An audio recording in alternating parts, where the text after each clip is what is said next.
Hey, this is Chris Nishijima, and I am Count Dracula. okay, no, she's not really Dracula. She's just a puppy. Although she is kinda evil. She's ripped about 3 books apart this past weekend. Anyway, I'd like to welcome you to the very first video of the Travel the Open Trails channel. Most of the time I do my assessments and summaries and analysis through writing, like blogs or just other writing things. But this time I figured I'd step outside my comfort zone just a little and make a video for once, like a lot of other people do. First off, I'd like to say that this book right here, Dracula by Bram Stoker, is an amazing novel.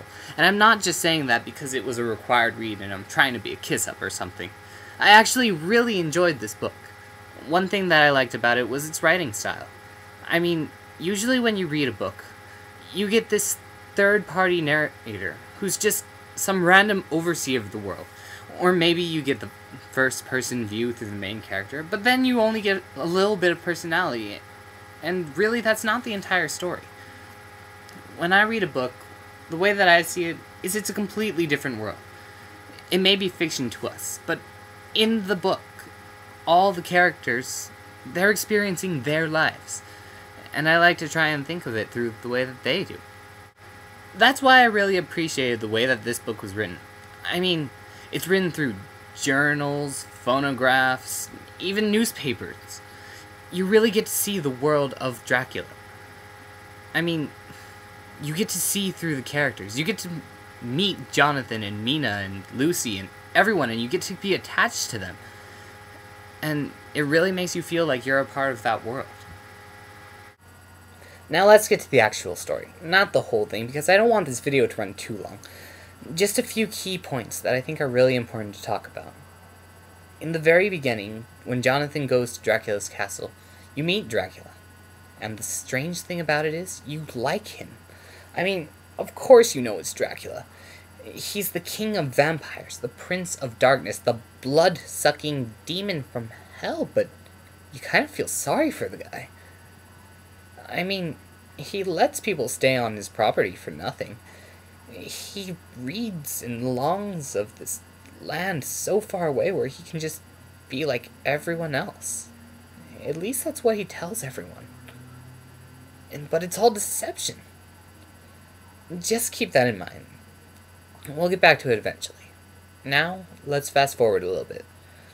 Let's go to England. Dracula's there already. He has his home, and he even has his first victim. Lucy, the sweet and innocent girl who had never been proposed to in her life until Arthur swept her off her feet, who was supposed to get married and live happily ever after.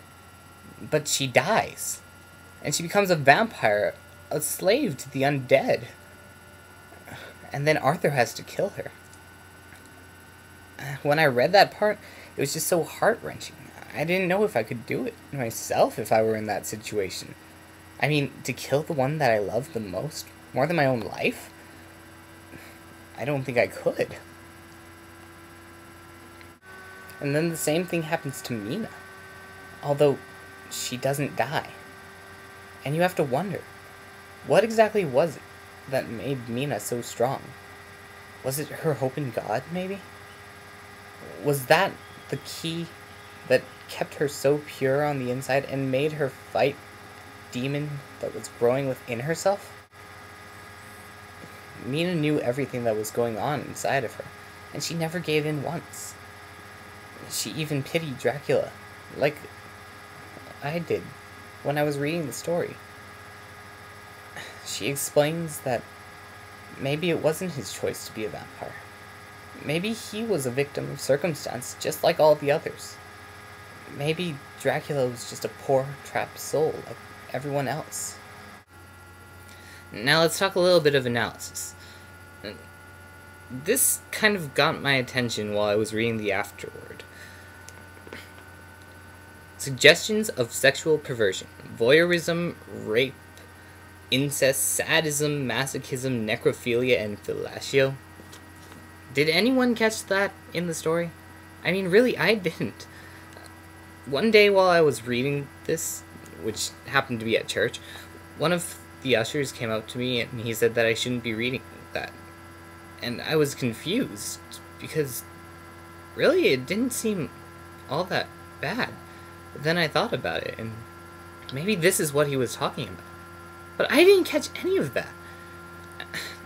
I don't know, maybe our society has just become so sexualized that absolutely everything has to have some kind of meaning like that behind it. Now, that leaves us with the ending. And to be honest, I found the ending very disappointing.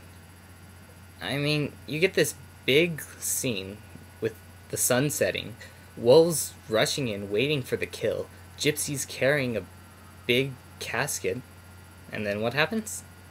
Dracula gets stabbed and dies. Quincy Morris dies in the process, but I mean, it's Quincy Morris. Did anyone really have any emotional attachment to Quincy Morris? I was more sad that Dracula died, really. All in all, Dracula is a great read. I mean, it's got timeless themes. It's got love, death, fighting the feelings within ourselves. That's something that we all suffer through. I really enjoyed reading this book, and I'm glad I could take this journey with all of you. Next up, The Good Earth.